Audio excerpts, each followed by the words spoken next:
በአላህ ስም እጅግ በጣም ሩህሩህ በጣም አዛኝ በሆነው የነቢያት ታሪክ የሶሐቦች ታሪክ የታላላቅ ስብዕናዎች ታሪክ የተለያዩ አስተማሪ ታሪኮች ኢላፍ ቲዩብ ሲራ። السلام عليكم ورحمة الله وبركاته. በአላህ ስም እጅግ በጣም ሩህሩህ በጣም አዛኝ በሆነው ምስጋና ለአላህ የተገባ ነው። በነቢዩ ሙሐመድም የአላህ ሰላምታና እዝነት ይውረድ። ሱሌይማን ዓለይሂ ሰላም ወደ አላህ ዱዓ ያደርጉ ነበር። ረቢ ግፍርሊ፣ ጌታዬ ሆይ ማረኝ።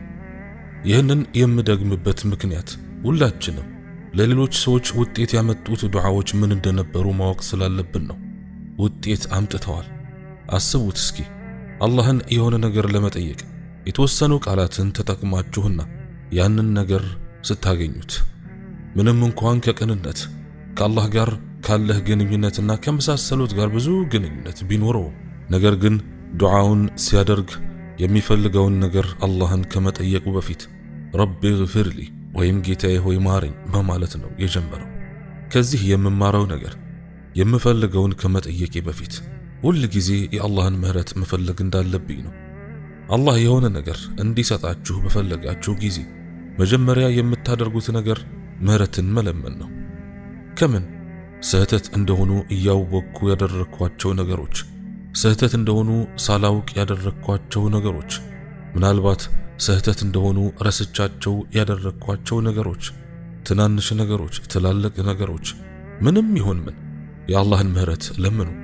እናም እርሱ እንደማራችሁ አትጠራጠሩ። ምክንያቱም ከሸይጣን ተንኮሎች አንዱ ሰውየው የሰራው ነገር ትልቅ ስለሆነ በአላህ አልተማርክም ብሎ እንዲያስብ ማድረግ ነው። ነገር ግን ሰው አደም ዓለይሂ ሰላም በመጀመሪያ ላይ ያደረገው ነገር በጣም ትልቅ እንደነበር ይረሳል። ግዙፍ ነበር፣ ከምትገምቱት በላይ ግዙፍ ነበር። ምክንያቱም ለአደምና ሐዋ ሰላም በእነርሱ ላይ ይሁንና የተከለከለው ብቸኛው ነገር ከዛፏ መብላት ነበር። እና ምን አደረጉ? በትክክል ያንን ተከተላችሁኝ። እናም በአላህ የተማሩትን ጥቂት ቃላትን ምህረትን በመለመን በመናገራቸው እናም አላህ ስብሓንሁ ወተዓላ ማርናቸው ይላል። ስለዚህ ወንድሜ ሆይ አንድ ነገር አስታውስ። ሁሉን ቻይ የሆነው አምላክ ኃጢአትህን እንደማይምር ለአፍታም አታስብ። ያ ከሸይጣን ነው። ይህ አይነቱ ሐሳብ ከሸይጣን ነው። ምህረትን ከለመንክ ትማራለህ። ስለዚህ ትልልቅ ኃጢአቶች የተለየ ምህረት ይጠይቃሉ። ሕይወትህንም መቀጠል መማር መቻል አለብህ። ምክንያቱም አንዳንድ ጊዜ ሸይጣን ሊያዘናጋ ይመጣል። ቀደም ብዬ እንዳልኩት እንደ ተማርክ እንድታምን አይፈልግም። ታዲያ ምን ይሆናል? ወደፊት መሄድ አትችልም። በዒባዳህ አትደሰትም። ቁርአን በማንበብ አትደሰትም። በሰላት አትደሰትም። ትክክለኛውን ነገር በማድረግ አትደሰትም። ምክንያቱም እንደ ቆሸሽክ ወይም በቂ ንጹህ እንዳልሆንክ ወይም በጣም መጥፎ ነገሮችን ሰርተህ እዚህ ለመስገድ እንኳን ብቁ እንዳልሆንክ ይሰማሃል። በድጋሚ ያ ከሸይጣን ነው። ስለዚህ እንደዛ አታስብ። ምንም ይሁን ምን ወደፊት መራመድ አለብህ። ትልልቅ ኃጢአቶች የተለየ ምህረት እንድትጠይቅ ይጠይቁሃል። ጌታዬ ሆይ ይህን አድርጌያለሁ፣ ተጸጽቻለሁ፣ ጸጸት ይሰማኛል፣ ካንተ ምህረትን እለምናለሁ፣ እናም እንደገና አላደርገውም። አላህም እነዚህ መስፈርቶች ከተሟሉ ተሰርዘዋል ይላል። ይህ ለእስልምና ለምህረት ሃይማኖት ምን ያክል ጥሩ ነው! አስደናቂ፣ በጣም አስደናቂ። ከኛ መካከል እያንዳንዱ ሰው ኃጢአትን ሰርቷል። አንድም ሰው እኔ ንጹህ ነኝ ሊል አይችልም አይደል? እያንዳንዳችን ብዙ ነገሮች አድርገናል። የተለያዩ ደረጃዎች እንደሆኑ እስማማለሁ። ነገር ግን ከአላህ እዝነት በጣም ርቀሃል ብለህ ላፍታም አታስብ። ምክንያቱም የምትፈልገውን ማንኛውንም ነገር ከአላህ ጋር ሰላም መፍጠር አለብህ። ከአላህ ጋር ሰላም ለመፍጠር በጣም አስፈላጊ ከሆኑት የማዕዘን ድንጋዮች አንዱ ረቢ ግፍርሊ፣ ጌታዬ ሆይ ማረኝ ማለት ነው። ረቢ ግፍርሊ፣ ጌታዬ ሆይ ማረኝ አብዝታችሁ ማለት አለባችሁ። በሁለቱ ስጁዶች መካከል የሚቀራው ዱዓ። ምናልባት ካላወቃችሁ በሰባቱ አጥንቶቻችን ነው ስጁድ የምናደርገው። የትኞቹ ሰባት አጥንቶች እንደሆኑ እንደምታውቁ እርግጠኛ ነኝ። ካላወቃችሁ ደግሞ ልድገመው። ኡሚርቱ አን አስጁደ ዐላ ሰብዐቲ አዕዙም። ነቢዩ ዓለይሂ ሰላቱ ወሰላም እንዲህ ይላሉ፣ በሰባት አጥንቶች ላይ ስጁድ እንዳደርግ ታዝዣለሁ። እናም ግንባር አሉ። ከዚያም ወደ አፍንጫቸው ጠቆሙ። ምክንያቱም ያ አንድ አጥንት ነው አይደል? ስለዚህ ግንባሩ መሬት ላይ መሆን አለበት። ሁለት እጆች 3 ይሆናሉ አይደል? ጉልበቶቹ 5 ይሆናሉ። እናም የእግር ጣቶች ጫፎች 7 ሆኑ ማለት ነው። ስለዚህ የእግር ጣቶች ጫፍ፣ ጉልበቶች፣ ሁለት እጆችና ግንባሩ እስከና አፍንጫ ጋር 7 ሆኑ። ስለዚህ ለአላህ ስብሓንሁ ወተዓላ ስጁድ እናደርጋለን። ለአላህ ስብሓንሁ ወተዓላ ስጁድ እንወርዳለን። የአላህን ምህረት እንለምናለን። እናም እንደ ተማርን በእርግጠኝነት እናውቃለን። ወደ አላህ ስብሓንሁ ወተዓላ የተመለሰ ሰው አላህ ሁል ጊዜ ምህረትን ይሰጠዋል። ታውቃላችሁ፣ ከመቀጠሌ በፊት አንድ ነገር አስታወስኩ። ዛሬ ማታ ለሁላችሁም እድል መስጠት እፈልጋለሁ። እጃችሁን አውጥታችሁ በሕይወታችሁ ውስጥ የሆነ ነገር ወይም እንድትለወጡ ያደረጋችሁን ወይም ያነሳሳችሁን ወይም በጣም መጥፎ የሆነ ነገርና እኛን ሌሎቻችንን ለማነሳሳት እንዴት እንደተቋቋማችሁት እንድታካፍሉን እድል እሰጣለሁ። ምክንያቱም ሁላችንም ሰው ነንና ሁላችንም ተመሳሳይ ነገሮችን እናልፋለን። ማካፈል ከፈለጋችሁ ወይም ምናልባት ከናንተ ጋር ለተያያዘ ነገር የተለየ ጥያቄ መጠየቅ ከፈለጋችሁ ማድረግ ትችላላችሁ፣ ግን በአንድ ደቂቃ ብቻ። ስለዚህ ያንን አስቡበት። ምክንያቱም ተነስታችሁ ስለ ቻይና የእንቁላል ዋጋና የመሳሰሉትን ልትነግሩን ከጀመራችሁ እናስቆማችኋለን። ምክንያቱም የቻይናን እንቁላል ዋጋ አስቀድመን እናውቃለን። እንደምታውቁት አሊባባ ላይ አለ። ነገር ግን በተመሳሳይ ጊዜ ኢንሻአላህ ዛሬ ማታ እዚህ ማድረግ የምንፈልገው ነገር እርስ በርስ መነጋገር፣ እርስ በርስ መነሳሳት መቻል፣ እርስ በርስ ከፍ ማድረግ መቻል፣ ራሳችንን ማስታወስ። እያንዳንዳችን በጣም ተመሳሳይ ግን ልዩ እንደሆነን፣ በብዙ መንገዶች ተመሳሳይ ግን በማንነት ልዩ፣ በሁኔታዎች ልዩ። አላህ ለእናንተና ለኔ ፍጹም ልዩ የሆኑ ሁኔታዎችን መርጧል። በሕይወታችሁ ውስጥ የሚሆነውና የሆነው ነገር ከአንድ አንጻር ከሌሎች ሰዎች ሕይወት ውስጥ ከሚሆነው በጣም የተለየ ነው፣ ግን ከብዙ ሌሎች ገጽታዎች ተመሳሳይ ነው። አንተ ሙእሚን ነህ፣ ማመን አለብህ። ወደ አላህ ስብሓንሁ ወተዓላ መመለስ አለብህ። ፈተናዎች ይመጣሉ። የእናንተ ፈተናዎች ከኔ ትንሽ ይለያሉ እና ምን እንደሆነ ታውቃላችሁ። መቋቋም አለባችሁ፣ ግን ሕይወታችሁ በአጠቃላይ ፍጹም ልዩ ነው። ስለዚህ የአላህን ስብሓንሁ ወተዓላ ምህረትን መለመን መነሻ ጥበብ ነው። አላህን የሆነ ነገር መጠየቅ ስትፈልግ በጣም ልትቀርብ የምትችለው በስጁድ በመስገድ ነው። አቅረቡ ማ የኩኑ ልዓብዱ ሊረቢሂ ወሁወ ሳጅድ። አንድ ባሪያ ወደ ጌታው በጣም የሚቀርበው በስጁድ ሁኔታ ውስጥ እያለ ነው። አሁን ስነግራችሁ የነበረው በሁለት ስጁዶች መካከል ረቢ ግፊር ሊ እንላለን። ያንን ዱዓ ታውቁታላችሁ። በሰላት ውስጥ በተለያዩ ጊዜያት ዱዓ ማድረግ አለብህ አይደል? አንደኛው በሁለት ስጁዶች መካከል ነው። በአንዳንድ የመዝሃብ ትምህርት ቤቶች በእውነቱ ግዴታ ነው እና በአንዳንዶቹ ደግሞ ግዴታ አይደለም። ግን ዱዓው ምንድን ነው? ዱዓው ረቢ ግፊር ሊ ነው። ይህ ቀላል ክፍሉ ነው። ቀላሉ መንገድ ትንሽ ረዘም ያለ ዱዓ ማለት ትችላለህ። እያነሳው ያለሁት ነጥብ ጌታዬ ሆይ ማረኝ ነው። ወረድኩ፣ ስጁድ አደረግኩ፣ ሱብሓነ ረቢየል አዕላ አልኩኝ። ጌታዬ ሆይ አንተ ታላቅ ነህ፣ ለፈጠረኝ የህሊናዬን እያንዳንዱን ገጽታ ለሚቆጣጠረው ምስጋና ይገባውና አንተ ከፍ ያልክ ነህ እያልን ነው። ከስጁድ ተነስተህ አላሁ አክበር ትላለህ እና ረቢ ግፊር ሊ ጌታዬ ሆይ ማረኝ ትላለህ። ማን ሊምርህ ነው? በስጁድህ ውስጥ የገለጽከው እርሱ እና ከዚያ ወደ ሌላ ስጁድ ትመለሳለህ። ሱብሓነላህ፣ አስደናቂ ነው። ሁሉም ነገር በሰላት ውስጥ ይከሰታል። በአንድ ረክዓ ውስጥ አንድ ጊዜ፣ ከስጁድ ውጪ 2 ጊዜ ይከሰታል። ስለዚህ የአላህን ምህረት ለምኑ እና በአንድ ገጽ ላይ ሁኑ። ከዚያም የምትፈልጉትን ጠይቁት። ረቢ ግፊር ሊ ጌታዬ ሆይ ማረኝ። ያ ደግሞ የሚያሳየን ምህረትን መለመን ከመቼውም ጊዜ በላይ ልታደርጉት ከምትችሉት በጣም አስፈላጊ ዱዓዎች አንዱ መሆኑን ነው። ሁል ጊዜ የምለው ሌላኛው በጣም አስፈላጊ ዱዓ ምንድነው? በታሪክ ውስጥ በጣም የተደጋገመው ዱዓ፣ በምድር ላይ በጣም የተደጋገመው ዱዓ የትኛው ነው? ጮክ ብላችሁ ተናገሩ።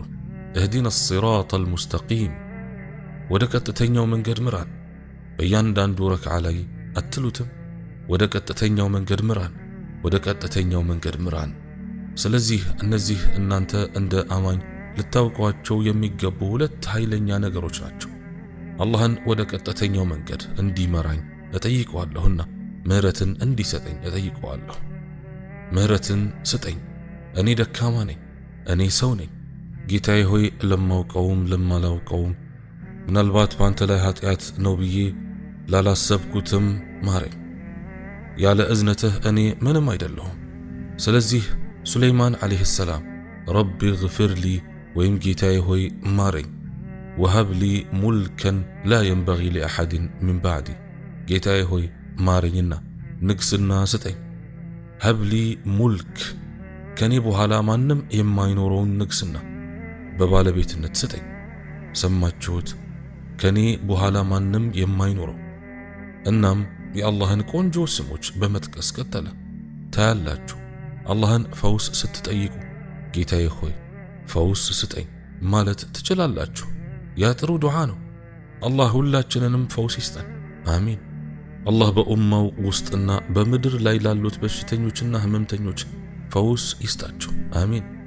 አላህ በማንኛውም ነገር ለሚቸገሩ እና ለሚሰቃዩ በችግራቸውና በከባድ ሁኔታቸው ቀላልነትን ይስጣቸው፣ አሚን።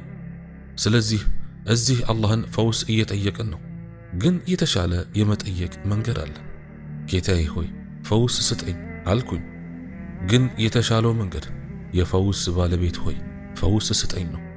ያ ሻፊ አላሁመ እሽፊ አንተ ሻፊ፣ ጌታዬ ሆይ ፈውስ ስጥ፣ አንተ ፈዋሽ ነህ፣ አንተ የፈውስ ባለቤት ነህ። ያ የተሻለ መንገድ ነው። ለምን? ምክንያቱም አላህ ስብሓንሁ ወተዓላ ባለቤት መሆኑን እያመንኩ ነው። እርሱ ነው ጌታዬ ሆይ አረዛቅ፣ ጌታዬ ሆይ የሲሳይ ባለቤት፣ ሲሳይን ስጠኝ። ዱዓ ለማድረግ የተሻለ መንገድ ነው። ስለዚህ ነገሮችን የመፈጸም መንገድ እንዳለ ላሳያችሁ እየሞከርኩ ነው። ግን የተሻለ መንገድ አለ። ይህ ስህተት አይደለም፣ ግን ይህ የተሻለ ነው። የአላህን ስሞችና ባህሪያት ጥራቶቹን ተማሩ። አላህን ስብሓንሁ ወተዓላ ምን እየጠየቅከው ነው? ምህረትን እየጠየቅኩት ነው። የምህረት ባለቤት ሆይ ምህረትን ስጠኝ። እንዴት ነው? ገፉር፣ ገፋር፣ ተዋብ፣ እነዚህ ሁሉ አላህ ከሚሰጠው ምህረት ጋር የተያያዙ ስሞች ናቸው። ተዋብ ሁል ጊዜ የሚምር ንስሐን ይቀበላል። ተዋብ፣ ገፋር ብዙ ጊዜ የሚምር ደጋግሞ ደጋግሞ ገፋር። በረመዳን ወር ለይለቱል ቀድር በመባል የምትታወቅ ሌሊት አለን፣ የመወሰኛይቱ ሌሊት ማለት ነው። በዚያች ሌሊት ነቢዩ ዓለይሂ ሰላቱ ወሰላም በጣም ኃይለኛ ዱዓ ነው ያሉን። አላሁመ ኢነከ ዓፉውን። ዱዓው እንዴት እንደሚጀምር እዩ። ጌታዬ ሆይ አንተ ይቅር ባይ ነህ፣ ዓፉው። አላህ ስብሓንሁ ወተዓላ ትንንሽን ነገሮች ጥቃቅን ምንም ይሁን ምን ይምራል፣ አላህ ይምራል። ጌታዬ ሆይ አንተ ይቅር ባይ ነህ፣ ቱሒቡል ዓፍዋ፣ ይቅር ማለትን ትወዳለህ። ዋው እንዴት ነው መግቢያው! እዩት። ጌታዬ ሆይ አንተ ይቅር ባይ ነህ፣ ይቅር ማለትን ትወዳለህ፣ ስለዚህ ማረኝ። አላሁመ ኢነከ ዓፉው ቱሒቡል ዓፍዋ ፈዕፉ ዐና። ስለዚህ ማረን እና ዓፉው የሚለው ቃል የሚምረህ አንተን በመማር ብቻ ምንም እንደማያጣ ያሳያል። ያ አላህ ነው። አላህ ዓፉው ነው፣ ምክንያቱም ምንም አያጣም። እርሱ በአምልኮህ ምንም አያገኝም እና አንተን በመማር ምንም አያጣም። ያ አላህ ነው። ትርፉም ኪሳራውም ያንተና የኔው ነው፣ የእርሱ አይደለም። ኃጢአት ብሰራና ወሰን ብጥስ በራሴ ላይ ነው። አላህ በቁርአን ውስጥ ብዙ ጊዜ ይላል፣ ስህተት ሰርተሃል፣ በአንተ ላይ ነው። ትክክል ነገር ሰርተሃል፣ ላንተው ነው። ስለዚህ የአላህ ስብሓንሁ ወተዓላ ስሞችና ባህሪያት በጣም በጣም አስፈላጊ ናቸው። ፈውስ መጠየቅ ስትፈልግ ስለ አሻፊ ወይም ፈዋሹ ትናገራለህ። እሺ ያ አስደናቂ ነው። በተመሳሳይ በነቢዩ ዓለይሂ ሰላቱ ወሰላም ሱና ውስጥ ወይም በቁርአን ውስጥ የተደረጉ ዱዓዎችን ከተመለከታችሁ ብዙ ጊዜ የአላህን ቆንጆ ስሞችና ባህሪያት ታገኛላችሁ። በሚያሳዝን ሁኔታ ግን ዛሬ ስሞቹን አናውቅምና አንዳንድ ጊዜ ብናውቃቸውም አንጠቀምባቸውም። የአላህን 100 ስሞች 99 የሚያስታውሱ ልጆችን አውቃለሁ። በእርግጥ ካመንካቸው፣ በተወሰነ መንገድ በተግባር ካዋልካቸው ያኔ ፈጣሪህን ስላወክ ብቻ አላህ ጀነትን ይሰጣል። ምክንያቱ ያ ነው። ፈጣሪህን አውቀሃል። ማን እንደፈጠረህና ወደ ማን እንደምትመለስ አውቀሃል። ስለዚህ የአላህን ሱብሓነሁ ወተዓላ ባህሪያት ማወቅ አንድ ነገር ነው። ግን እነዚያን ስሞች ተጠቀሙባቸው። ጌታዬ ሆይ አንተ በጣም ይቅር ባይ ነህ፣ ማረኝ። ጌታዬ ሆይ አንተ እንዲህ ነህ፣ ቃል የገባኸው ይህ ነው። እነዚህ ባህሪያቶችህ ናቸው። አንተ በጣም ጠንካራ ነህ፣ ጥንካሬ ስጠኝ። ጌታዬ ሆይ አንተ ጠባቂ ነህ፣ ጠብቀኝ። አንተ ሰጪ ነህ፣ ስጠኝ እና የመሳሰሉት። ስለዚህ ወደዚህ ዱዓ ስንመለስ ሀብሊ ሙልከን ላ የንበጊ ሊአሐድን ሚን ባዕዲ፣ ሱለይማን ዓለይሂ ሰላም ከኔ በኋላ ለማንም የማትሰጠውን ንግስና በባለቤትነት ስጠኝ ይላሉ። ኢነከ አንተል ወሃብ ይላሉ። ከዛ በኋላ ወሃብ የሚለውን ቃል ይጠቀማሉ። ወሃብ የሚለውን ስም አንተ በእርግጥ ሰጪ ነህ። ወሃብ ማለት ስጦታዎችን የሚሰጥ ነው። ስጦታዎችን የሚሰጥ አልወሃብ።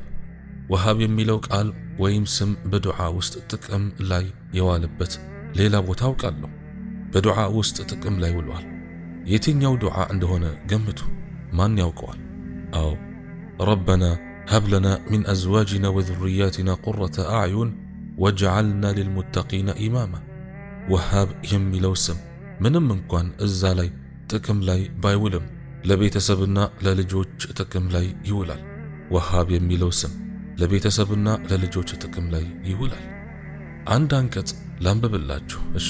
ስለዚህ ዘከርያ ዓለይሂ ሰላም ልጆች እንዳልነበራቸው ታውቃላችሁ አይደለም? ምን አሉ? እንዲህ ይላሉ፣ ረቢ ሀብሊ ሚን ለዱንከ ዙርየተን ጠይባ። በድጋሚ ሀብ የሚለውን ቃል ተጠቅመዋል።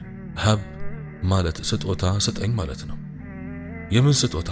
የቤተሰብ፣ የዘር፣ ከአንተ ስጦታ የሚሆኑ ልጆች እና አላህ ስብሓንሁ ወተዓላ ስጦታውን ሰጠነው ይላል። እናም በቁርአን ውስጥ አልወሃብ ይላል። ጥቅም ላይ የዋለው የአላህ ስም ወሃብ ነው። በዚህ ጉዳይ ላይ እንዲሁ። ስለዚህ አላህ ስብሓንሁ ወተዓላ ስጦታውን እየሰጠ ነው። ተስፋ የቆረጥክበት ነገር ግን ከአላህ አይደለም ተስፋ የቆረጥከው። በአላህ ላይ ተስፋ አልቆረጥኩም፣ ነገር ግን በዓለማዊ ነገሮች ላይ ተስፋ ቆርጫለሁ። ሰዎች ያገባሉ፣ ብዙ ጊዜም የሚከሰተው ነው። አላህ በትዳራቸው ውስጥ ላሉት ሁሉ ቀላልነትን ይስጣቸው እና ልጆች ለሌላቸውም አላህ በልጆች ይባርካቸው።